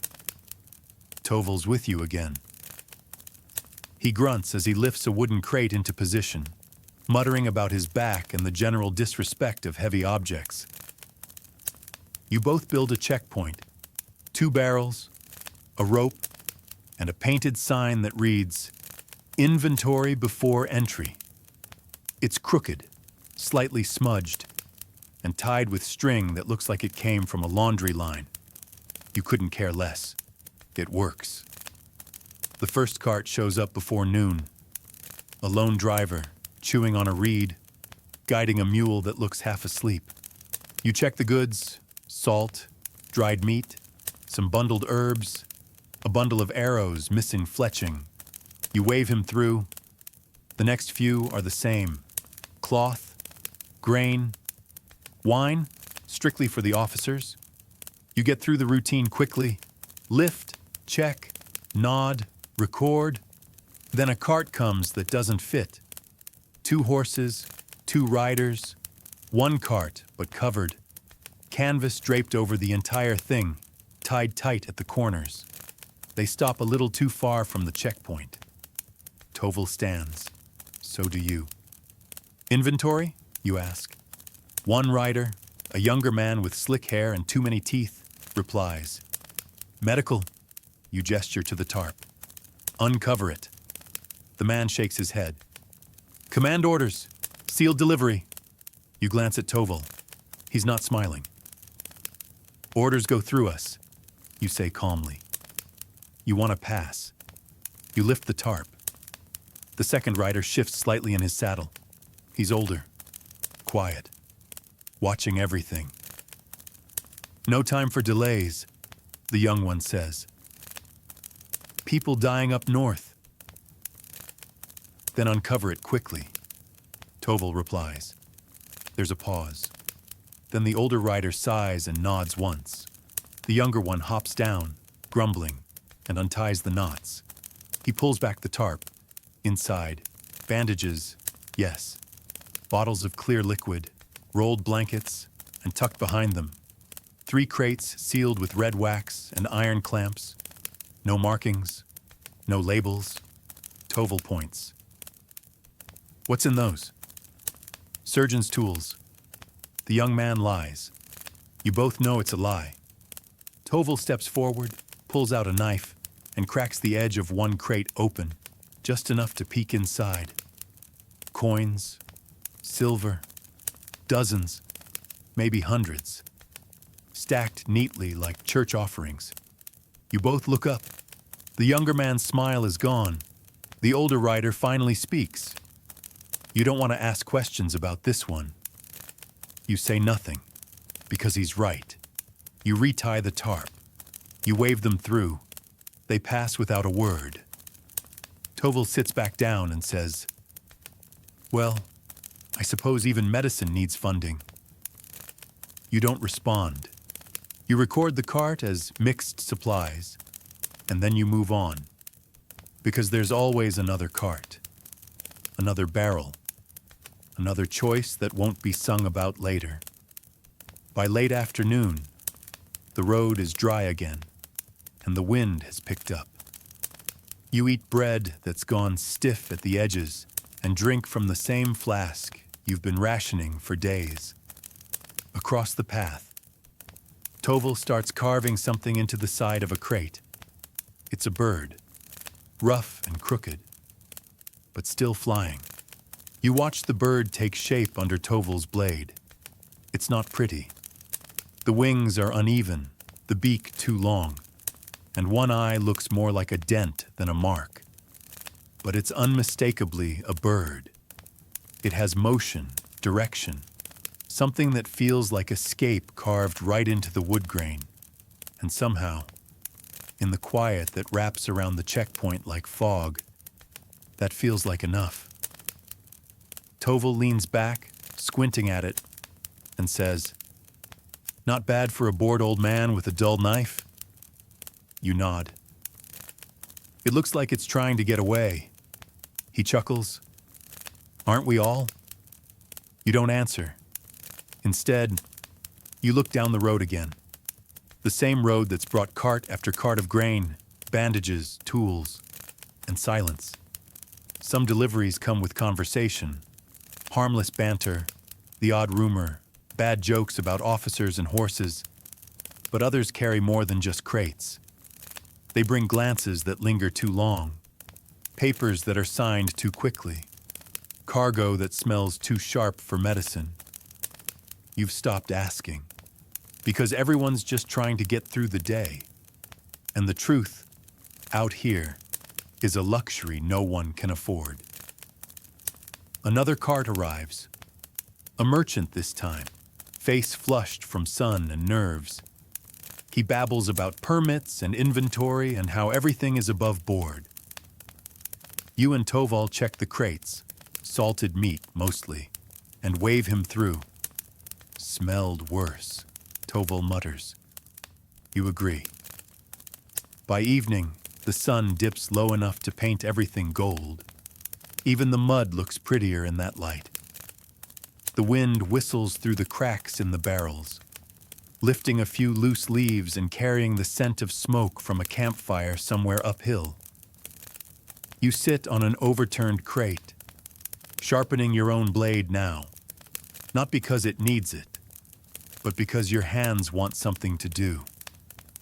Across from you, Toval leans back against a post, chewing on a piece of grass, eyes half-lidded. "You ever think about what you'll do after this?" he asks suddenly. You stop sharpening. "After what?" "This," he says, gesturing vaguely. "All of it. The war, the mud, the blood, the endless counting of spoons and bandages like it means something." You think about it. Not deeply, not dramatically. Just honestly. "I don't know." He nods like he expected that. "I had a farm once," he says. "Chickens, mostly. One cow. Used to think I'd go back to it. Now I can't remember if the roof leaked or not. Funny what you forget. You watch a cloud drift across the setting sun. A slow shadow glides over the path, then disappears. Maybe I'll go back to being nobody, you say. Just someone who buys bread and doesn't get followed. Toval snorts. Sounds like peace. Sounds like fiction. The checkpoint falls quiet again. And then, hoofbeats. You both sit up. It's not a cart this time. It's a messenger on a lean brown horse, cloak billowing behind him like a tattered flag. He reins in hard, dust rising around his boots, and tosses a sealed scroll to Toval. "A priority route change," he says. "Commands pulling resources north." Toval breaks the seal and reads. He sighs. "We're to reroute all eastern caravans. Hold and redirect until further notice. No exceptions." The rider doesn't wait for questions. He's already gone. You exhale through your teeth. "North? What's up there?" Toval squints at the sky like the answer's hiding in the clouds. Rumors say movement. Could be a new front. Could be a mess. You start clearing space, shifting the barrels and crates to make a holding area. Toval repositions the sign, scrawling "Route closed." Hold for instruction underneath the old message in charcoal. The next few hours pass in a flurry. Merchants grumble, supply wagons pile up. A priest with a cart full of candles argues about divine exceptions. You tell him even the saints can wait. By the time the line has stretched into the trees, the checkpoint looks more like a market on fast forward. Horses fidget. Drivers pace. Toval is snapping at a soldier trying to cut the line. You calm them both. You take inventory on everything that comes through. You label what you can. You listen to too many complaints and offer too few answers. Night falls again, and the checkpoint keeps breathing. Somewhere in the distance, you hear drums again. Not battle this time. More like warnings. Signals. Another shift you haven't been told about yet. Toval builds a small fire beside the checkpoint. You sit beside it, passing a canteen back and forth. The flames cast long shadows behind the carts. Then Toval says, "You ever wonder if they'll remember this?" You tilt your head. "This ridge," he says. "This post. You and me waving wagons through, counting crates, drawing birds into splinters of wood. You think it'll end up in some scroll someday?" You shake your head. No one writes songs about checkpoints. He laughs. Not bitterly, just honestly. "Probably for the best," he says. "We'd get misquoted anyway." You look out at the line of wagons stretching into the darkness. Somewhere beyond them, someone's building a new road. And somewhere further still, someone's already rewriting this day. You toss another stick into the fire and watch the embers rise.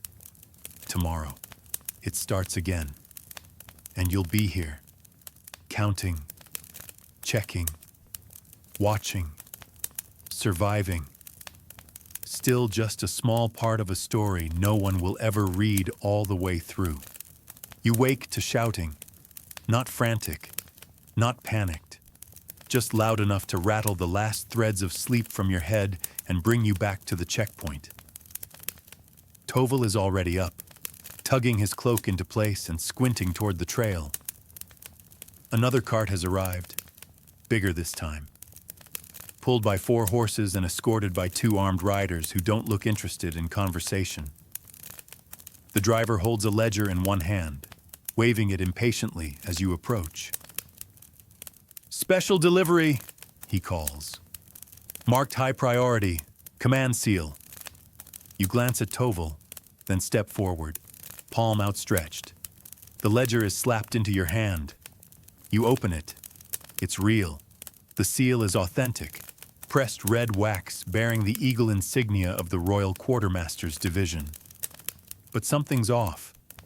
The manifest is vague. Assorted goods for Northern Advance, to be moved without delay. No weight, no item breakdown, no stamps of inspection. You walk to the cart's rear. The canvas cover is tight, tied with 3 knots. You start to untie the first. One of the guards dismounts and steps beside you. "I wouldn't," he says, flat, not threatening, just final. Toval steps up beside you, arms crossed. "And why's that?" "Because we're under orders," the guard replies. "You want to waste time verifying every box while the war moves on. Be our guest." "But I don't think command would appreciate the delay." You hesitate. Because technically, they're not wrong. But you've seen what passes through these roads lately. Assorted goods could mean anything. Could be grain, could be coins, could be letters never meant to be read. You nod toward the seal. "1 crate, random choice." The guard doesn't blink. "Fine." You climb into the cart, push aside a crate near the middle, and lift the lid. Textiles. Thick rolls of linen and wool, pressed tight. The kind used for bandages. You prod deeper. Nothing underneath. You shut the lid and step down. "Move through," you say, and wave them on. They don't thank you. The cart rattles forward, wheels creaking as it vanishes into the line. Toval exhales slowly. "Too clean. Too smooth," you reply. He picks up his knife and starts carving again. This time, it's a tree, crooked, like it's leaning into the wind. The day stretches. Carts continue to arrive. Slower now. The line has thinned.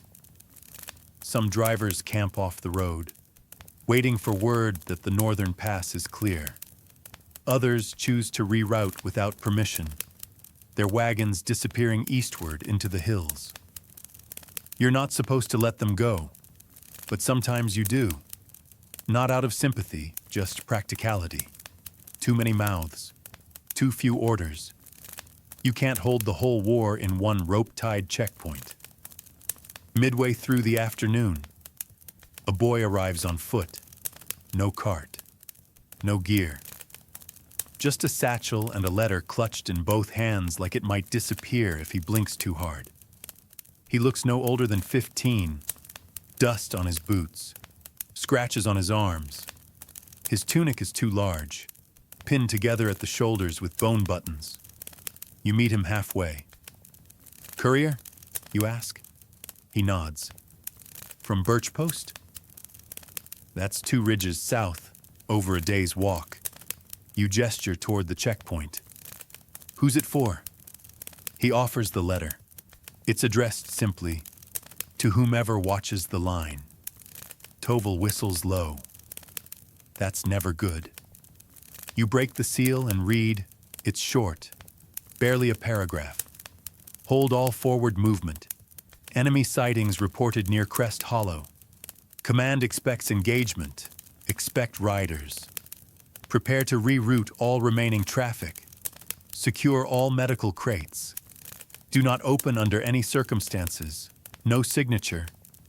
You rate it again, then hand it to Toval. He finishes and spits into the dirt. "Here we go."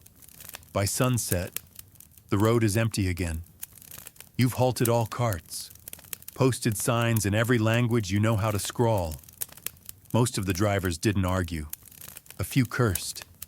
One threw a turnip at a tree. You've repositioned the crates into a tighter cluster near the supply tent. Ropes crossed, watch posted, the fire burns low. The soup is thinner tonight. You sit beside Toval, both of you watching the road, waiting, and then they arrive. 2 riders, dust-caked, cloaks torn. One holds a lantern high. They dismount fast and move straight for you. Enemies skirting the forest line, one says. 3 days out, maybe less. Small bands moving ahead of the main force. Saboteurs. You ask the only question that matters. How close? Close enough to matter. Not close enough to panic. That's something. They don't stay long. They hand off a scroll. Reinforcement requests, unit numbers, estimated casualties, and ride on, headed for the next ridge. Toval watches them disappear. Then he says, I don't like the word saboteur. It's just a fancy way of saying something bad's about to sneak up behind you. You agree. You both sleep in shifts now. One by the fire. One with eyes toward the tree line. Just in case. In the early morning dark, something moves. You hear it before you see it. A rustle that's not wind. A scuffle too quick to be animal. You rise silently, hand already on your blade, boots sliding over packed dirt. Toval is already standing. You step past the barrels, past the bundled crates, into the half-light where the trees begin. Then you hear it again. Closer. You raise your voice just loud enough. Who's there? Silence. And then, movement. A figure breaks from the brush. Small, hooded, running. Toval curses and takes off after them. You follow, fast but cautious, ducking low branches, boots slapping against roots and wet stone. The figure trips. You close the distance. It's another boy. Not the courier. This one is thinner, older, wirier. He stares up at you, wide-eyed and defiant. A knife clutched in one hand.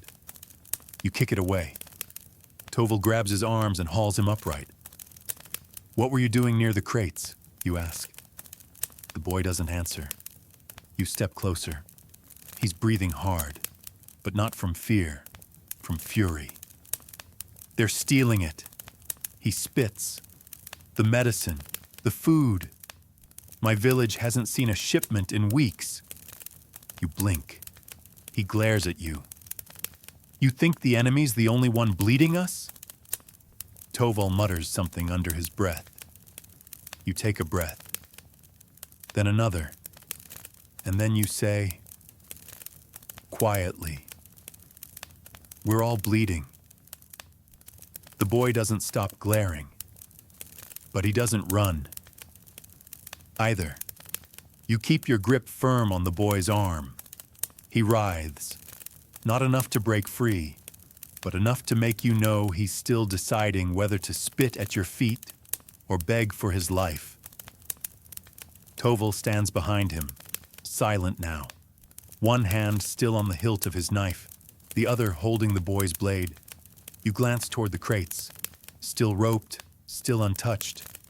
And yet, somehow, this feels like a breach. The boy's breath slows. I wasn't going to steal it, he says, voice rough. Just see what was left. Just see. You let go. Not because you trust him, but because your fingers are starting to hurt and you don't feel like holding on to anything anymore. He doesn't run. He just stands there, arms tight at his sides, jaw clenched so hard it looks painful. What's your name? You ask. He doesn't answer. Toval sighs. Let's just call him Trouble and save time. You nudge the boy toward the fire. He hesitates, then shuffles forward, keeping his distance from both of you. The fire's low now. Toval tosses on a scrap of wood. Sparks leap, then settle. You ladle a bit of soup into a wooden bowl and hand it to the boy. He stares at it.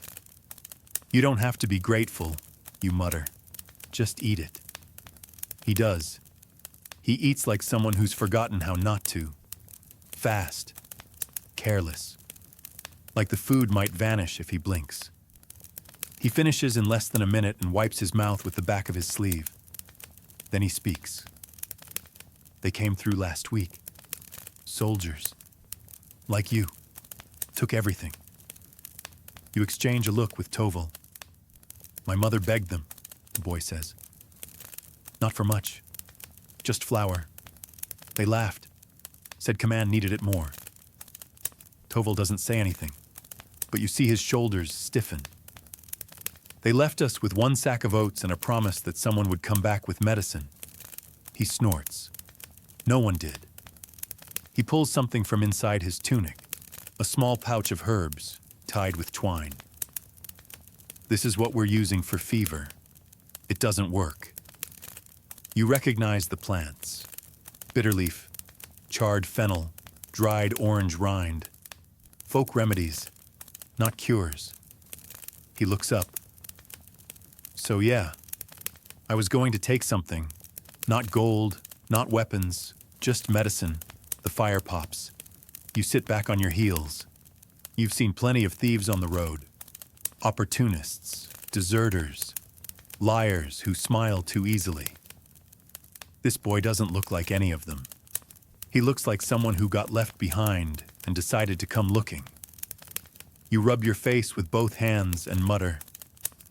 The world's got a leak somewhere. Toval finally speaks.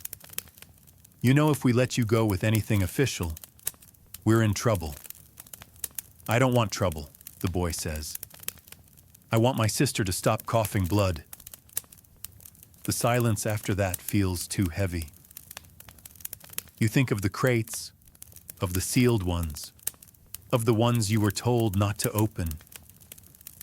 You think of how many deliveries you've waved through, how many strange riders you've let pass, how many excuses you've swallowed with your dry bread.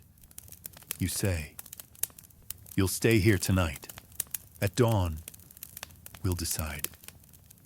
Toval nods. And don't try running. I'm a light sleeper, and mean when woken. The boy curls up near the fire without another word. Toval stays seated, chewing a bit of root, staring into the dark like it's talking back to him. You lie down, eyes open, watching the moon through the canvas of the supply tent. Your thoughts churn, not loudly, just slowly, like a river under ice. At first light, you wake to rain, not a storm, just steady. Whispering rain that dapples the dirt and turns the path into soft clay. The boy is still asleep, one hand clutched around the empty soup bowl like it's part of him. You and Toval eat quietly. Dry bread, salted fish. No one says anything until the third bite. We have enough to spare, Toval says. It's not a suggestion, just a fact, laid on the ground like a card. You nod. You head to the crates and break the seal on one of the smaller boxes marked bandages, type I4. Inside, you find not just linen rolls, but a small cache of pain root, a salve tin, and a vial labeled in a language you don't read. You pack what you can into a satchel. Toval adds a half loaf of bread and a flask of clean water. You hand it to the boy. His eyes flicker between the bag and your face. This doesn't fix everything, you say, but it might buy you time. He nods, slow and careful. Thank you. You gesture toward the south path. Follow the ridge. Keep off the main road.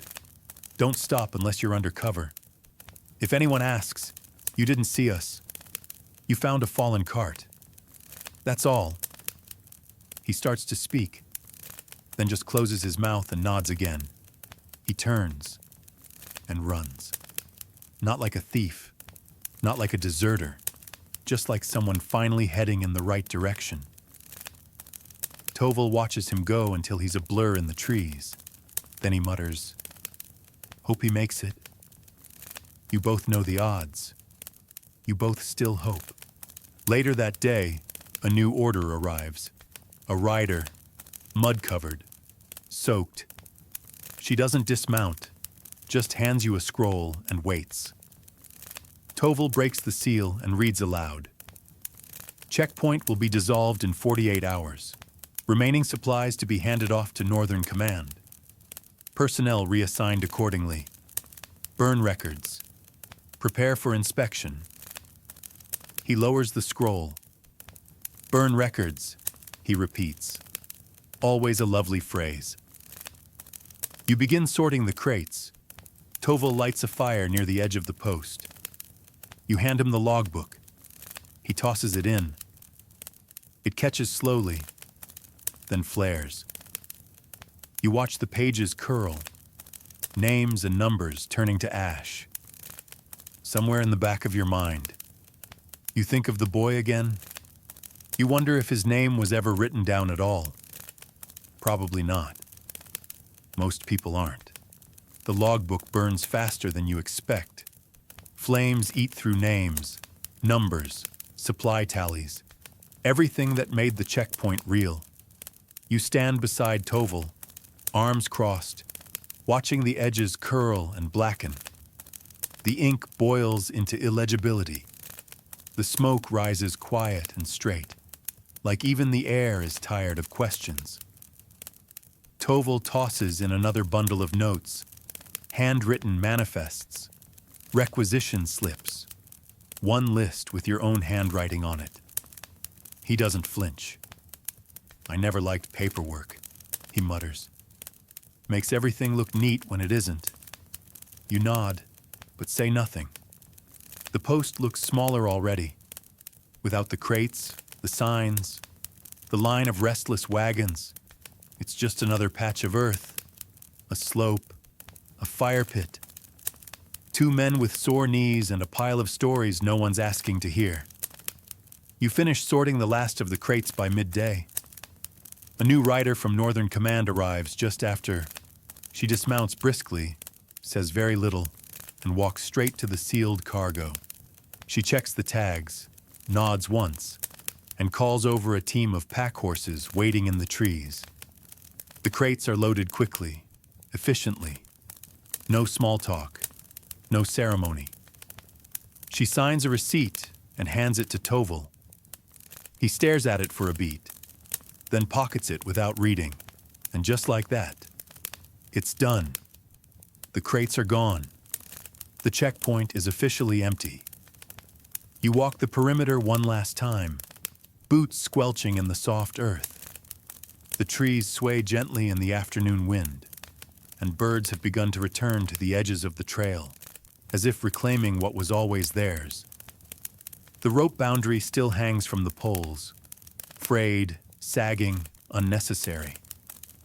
You untie it, coil it loosely, and toss it onto the dwindling supply pile. Toval is already breaking down the tarp overhead, folding the canvas with practiced, almost reverent hands. A few soldiers drift past the ridge, heading north. Some nod at you, some don't. One salutes, awkwardly. You salute back, because it feels right. By sunset, the ridge is empty except for you, Toval, and the last fire. It crackles low, fed only by scraps. No one bothers gathering more wood. The silence stretches, and then, softly, Toval says, "So." You raise an eyebrow. He gestures at the empty trail. "What do you think that was?" You shake your head. A moment. He chuckles. "And what are we now?" You take a breath. "Leftovers." He grins. "Good. I was worried you'd say something poetic." You both laugh. It's quiet, crooked, but real. Then the wind picks up, and with it, the sound of footsteps, not heavy, not rushed, but deliberate. You both turn. A figure approaches from the east, hooded, walking with a slight limp, carrying a single bag slung across their back. You reach for your sidearm, out of instinct more than threat. Then the figure pulls back their hood. It's the boy. Older somehow. Or maybe just straighter. He stops a few feet away, eyes flicking between you and Toval. His cheeks are sun-worn, his clothes mended, but his hands no longer shake. You say his name, not because you were told it, but because somehow you know it now. Malric. He nods once. You said you'd be gone. You glance around. Almost are. He reaches into his bag and pulls something out. A tin. Scratched. Dented. The salve you gave him. Still sealed. My sister lived, he says. You exhale. Not with relief exactly, but with something quieter. A pressure you hadn't realized was still sitting behind your ribs. She gave me this, he adds, holding out a charm. Woven straw, looped with thread. Said it was luck. Said to give it to someone who needed it. Toval shifts, scratching his beard. That you, or us? Malric shrugs. Does it matter? You take the charm gently.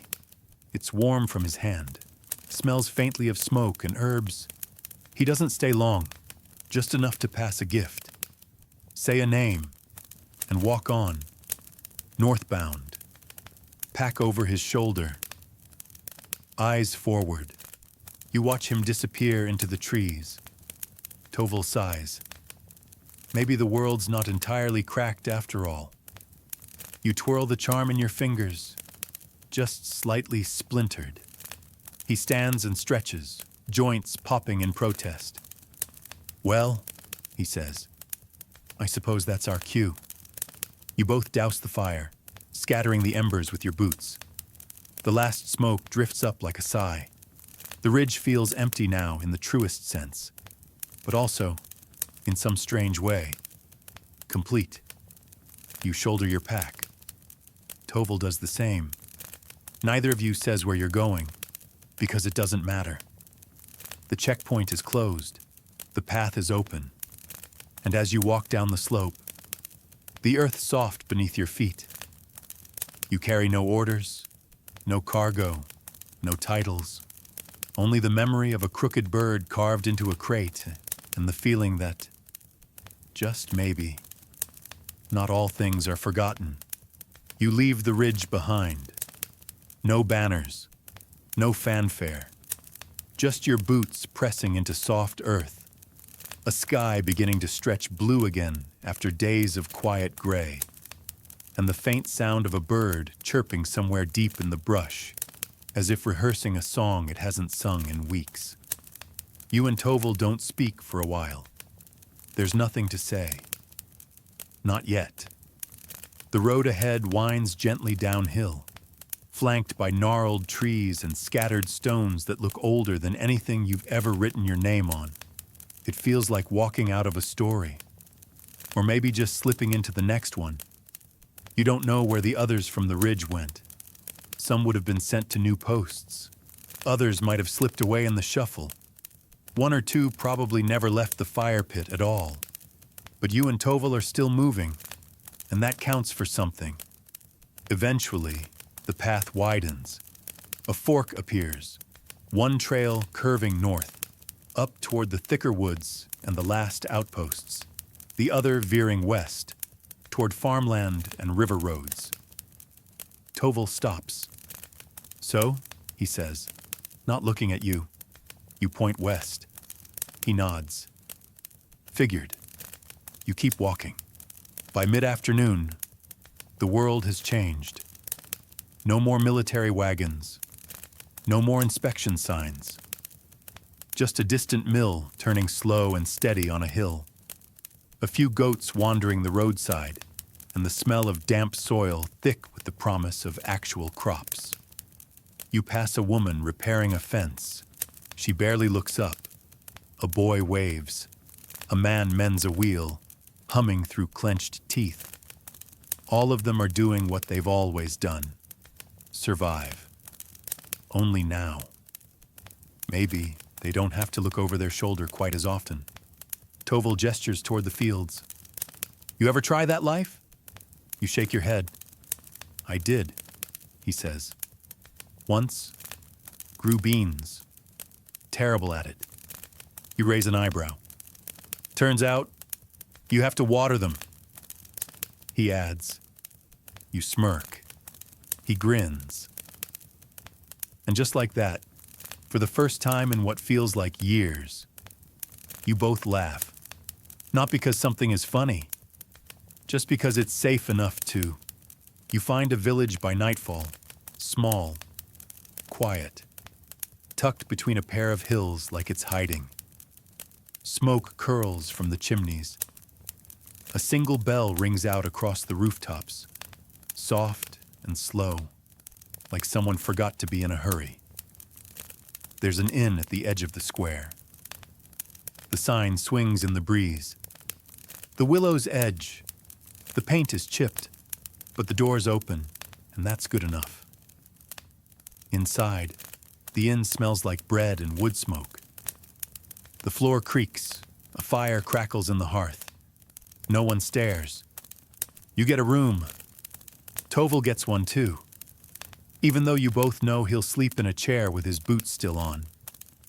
You eat stew that isn't burned, drink tea that isn't half rainwater. You sit near the fire, backs warmed, silence easy now.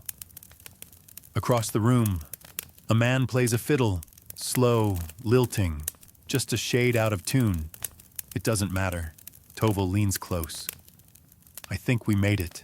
You nod, and somewhere deep in your chest, a knot you didn't realize was still there begins to loosen. The next morning is misty. You rise early, habit more than need. The village is still asleep, save for a few dogs padding quietly between the cottages. You walk the edge of town, past shuttered windows and still damp gardens. The air smells like rosemary and old thatch. At the far end of the road, near a crumbling stone wall, you find a bench. You sit. You listen. No drums, no horns. Just the soft click of morning birds and the distant bleating of a goat that sounds like it's already tired. Tovel joins you eventually.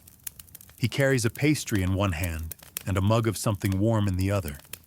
He sits, exhales, and says, "So what now?" You shrug. Because you honestly don't know. You've been a dozen things since the war began. Soldier, courier, inspector, watcher of crates. But none of those things followed you into this village. None of them sit beside you now. I thought maybe we'd go back to Birch Post, you say finally. Check if the boy made it all the way. Tovel chews his pastry, then nods. Yeah, that'd be good. You don't talk about how long you'll stay, or what you'll do after. You just sit there, warm mug in hand, surrounded by the hush of a world not asking anything from you. And for now, that's enough. You leave the next day, not in a rush, not with any kind of urgency. Just two men walking a dirt road with sun on their backs and no clear destination. You stop for lunch by a stream, trade stories with a farmer over a crooked fence, share a joke about mule carts that wouldn't be funny anywhere else. By the time Birch Post appears on the horizon, wooden roofs, low walls, smoke curling from small chimneys, you feel something strange in your chest. Hope, maybe, or something like it. You find the boy's village at the edge of town. His sister is in the yard, turning over soil with a wooden spade.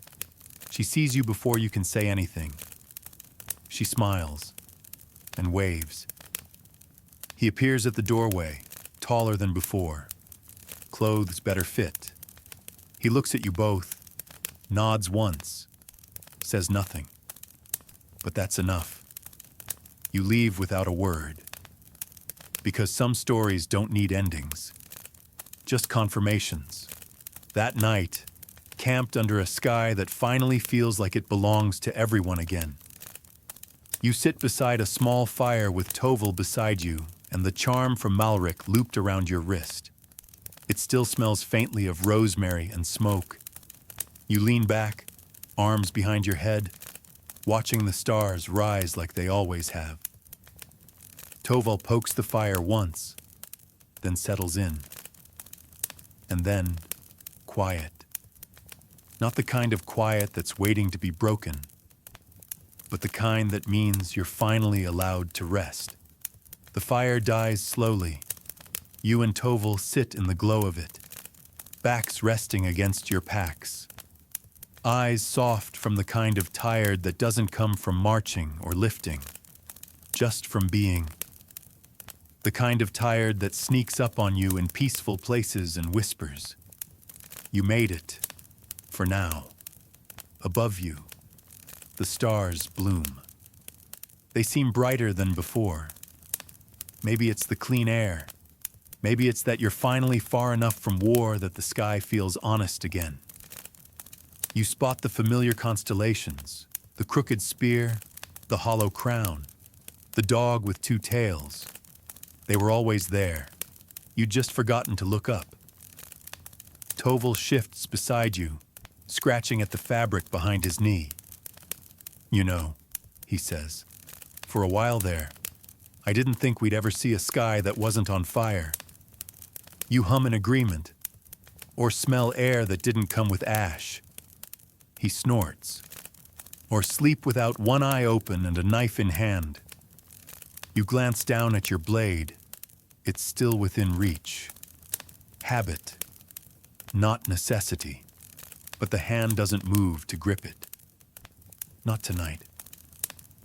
There's a kind of reverence in the silence that follows.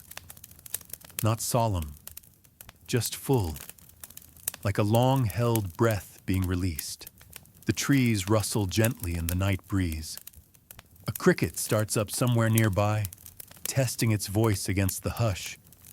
Toval tosses a twig into the coals. It hisses, then folds into the embers without complaint. You think it stays this quiet? He asks. You know what he means. You stretch your legs out, feeling the soreness in your knees return like an old friend. I think the world wants to be quiet. People just forget to let it. He leans his head back, eyes closing. Maybe we'll remember this time. You lie back, staring at the black canvas above.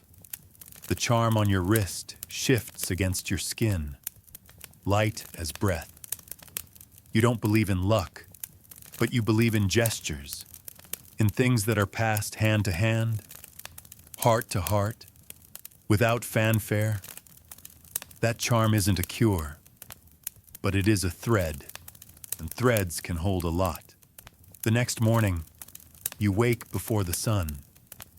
Birdsong comes first, then the soft scrape of Toval stretching, his joints cracking like old timber. The fire's just ashes now. The world is wrapped in dew.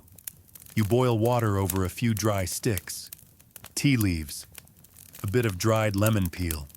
It's bitter and warm and perfect. Toval slurps his and mutters, "Best thing I've tasted all year." You both pack without speaking.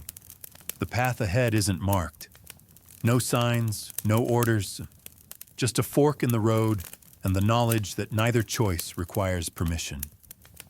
You point south. Toval lifts an eyebrow. Any reason? There's a village down that way, you say. I think they could use a hand. He grunts. They always can. And that's that. You reach the village by noon. It's small, barely more than a cluster of stone cottages and a central well, a field to one side, a collapsed roof to the other. A woman is trying to corral 3 goats with a stick and a shout. 2 men dig a trench near the edge of the woods. A child stares at you from behind a curtain, then disappears. You're not wearing armor. That helps. You ask who's in charge. You're told, whoever has the least blisters today. So you roll up your sleeves. By the end of the first hour, your hands are blistered too. Toval ends up helping with the well. It's misaligned, tilting hard to one side from years of erosion. He talks to it like it's a mule, muttering under his breath while hauling stones and realigning the frame. You help clear a fallen tree. Then someone hands you a hammer. You've never rebuilt a roof before. Turns out, most of them haven't either. But you learn together. By evening, the villagers are starting to smile at you. Not full grins, not yet, but the kind that curve up at the corners when they forget to be suspicious. That night, you sleep in an empty barn, hay beneath your back, the sound of owls keeping time. Tovel snores softly. You let him. The charm is still on your wrist. Days pass. The roof is fixed. The goats are less chaotic. The well works better than it has in years. You teach a boy how to wrap a bandage so it won't slip. Tovel carves another bird into the new lintel beam, just above the doorway. Someone hangs a small bouquet of herbs beneath it. You don't ask what they mean. Some things don't need translating. On the 5th day, a messenger arrives. No armor, no seal, just dust on his boots and a note folded 3 times. He asks if you're the one who used to man the checkpoint. You nod. He hands you the letter and waits. You read it. It's short, just a few lines. From a commander you barely knew. We've heard what you did. If you're still willing, there's more to be done. Not war. Something after. Come when you're ready. You fold the paper slowly. The messenger doesn't push. When you look up, you ask, "How far is it?" 3 days east, he says. Past the stone bridges, before the forest ends. You nod. Then you return to the barn and sit in the doorway, watching the sun settle behind the hills. Tovel joins you, stretching out his legs. He doesn't ask what's in the note, just waits. You pass it to him. He reads it once, then folds it again with careful fingers. "Well," he says, "you always were terrible at doing nothing." You smile. 3 days, you say. "We could walk slow," he shrugs. "Or we could finish fixing that fence first." You both look at the crooked slats and sagging post, and you both stand. Because the future can wait. The fence is leaning, and sometimes the most important thing in the world is just to make something stand again. The fence takes longer than it should, not because it's complicated, just old, warped, and stubborn, like it's gotten used to leaning and doesn't see the point of standing up straight again. You and Tovel don't rush it. You work in slow stretches, taking breaks to sip water and argue about which post goes where. The villagers offer advice. Most of it's wrong, but you nod politely anyway. A boy offers nails, a girl brings string. You use both, whether you need them or not. By mid-afternoon, it's done. Not perfect, but upright, solid, proud, in the way only a fence can be when people stop to admire it and say, "Well, it's better than before." You dust off your hands and step back. Tovel squints at the finished line of wood and says, "It's a shame the goats are just going to knock it over again." You grin. "Then we'll fix it again." He stretches his back with a wince and mutters, "That's the problem with building something. You get attached." You both laugh, quietly, like you're in on a secret the world doesn't know yet. The sun is low now. Your shadows stretch long across the field. It's time. You gather your packs. The villagers gather, too, not in ceremony, just habit. People always come to see departures, even when they don't say anything. The boy with the nails stands beside the girl with the string. The woman with the goats nods once and wipes her hands on her apron. An old man offers you a strip of dried apple. You take it. Toval shakes hands. So do you. It all feels strangely sacred, though no one speaks the words. When you leave, it's with full packs and lighter shoulders. You and Toval walk east. The road is quiet, grass grows in the cracks, a few birds circle overhead, and once, you spot a fox darting across a hill with something red in its teeth. You talk, but not constantly. Sometimes, silence is the better companion. You share dried fruit, pieces of hard bread, a bottle of something sharp that tastes like regret and celebration mixed in equal parts. At night, you make small fires and tell stories you're not sure are true. It doesn't matter. Toval adds ridiculous details. You pretend to believe them. The second day, it rains. Not hard, just steady. Enough to soak your boots and make your cloak cling to your arms. But you don't mind.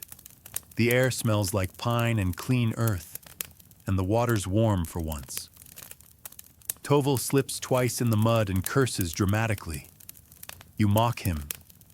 He pretends to be wounded. You pull him up with exaggerated effort, both of you laughing through the drizzle. By evening, you reach the edge of a forest. Tall trees, pale bark, the kind of quiet that feels more alive than empty. You set up camp beneath a leaning pine and sleep to the sound of water dripping through leaves. The third day dawns golden. Sunlight streaks through branches like someone spilled light across the sky by accident. The road curves gently now, following the river. You walk slower, not from weariness, just awareness. You're close. Around midday, you reach it. A new checkpoint, not like the old one. This one is cleaner, smaller, with fewer weapons and more tools. A half-built hall stands in the center, roof beams exposed, ladders leaning against its sides. People are working, digging, painting, carrying buckets of lime and stone. It smells like wet wood and promise. A woman meets you at the entrance.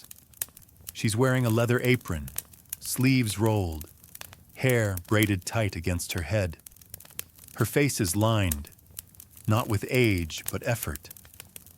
"You're late," she says. Toval chuckles. "We got distracted by a fence." She narrows her eyes like she's deciding if that's a joke or not, then waves you through. "No uniforms," she says. "No drills. Just hands and heads. If you're good with either, you're welcome." You nod. She points to a board nailed to a post. Rows of names, jobs, rotations, meals. "Pick something, or tell me what we're missing." Toval's eyes scan the list. "You're missing sarcasm." She doesn't blink. "We have too much of that already. Try again." You find your name already written. Faint, scratched in, but there. You touch the edge of the letters. Real. You take up a hammer. Toval grabs a ledger, and just like that, you start again. The days blur. Not in exhaustion, but in rhythm. There's something about work that builds more than buildings. You lift beams, mend stairs, teach a boy how to sharpen a chisel without slicing his thumb. Toval keeps accounts, but also rewrites the notice board into something legible, with tiny drawings in the margins. You suspect he's sneaking jokes into the corner of every page. People come and go. Some stay a night, some for a week, some never leave. The sound of hammers becomes its own kind of heartbeat. Someone plants a garden, someone else starts sketching plans for a library. No one asks why. No one stops them. Evenings are soft. Food is shared. Stories, too. You sit beneath lanterns that flicker in the dusk. the charm still looped around your wrist like a quiet oath. And one night, just after the first frost, you find yourself alone for a moment, watching the stars. They haven't changed, but you have. You feel it in the way your shoulders sit straighter, your jaw unclenched, your breath no longer caught halfway between silence and defense. You made it. You made it through, not to the end of something, but to the middle of something else. A place where the world doesn't ask you to break it or protect it, just to rebuild it. One beam, one hand, one heartbeat at a time. And now, as the lanterns dim and the last echoes of hammers fall silent for the night, you find yourself sitting quietly at the edge of the clearing, the forest breathing gently behind you. The stars overhead blink lazily, scattered across a sky that has seen every ending, every beginning, and still remains patient. You stretch out your legs. The earth beneath you is firm, a little cold, but grounding. Your hands are sore in the best way, a kind of ache that speaks of building, not breaking. And somewhere in the grass beside you, a cricket plays its own little tune, as if humming you toward sleep. The charm on your wrist brushes your skin with every breeze. You don't need to look at it anymore. You know it's there. A quiet loop of straw and thread, tied once by a boy who survived and walked forward, just like you. You take a deep breath, one that fills your lungs without tension. You close your eyes. You smile, even if just barely. Because this is what peace feels like. Not grand, not loud, but steady, gentle, ongoing. A fire no longer needed, but still remembered. So tonight, let the world spin a little slower. Let the weight fall from your shoulders. Let the stories rest, because you've done enough for now. And tomorrow will come. But for tonight, you're safe, you're warm, you're home. Sleep well, builder of fences, watcher of stars.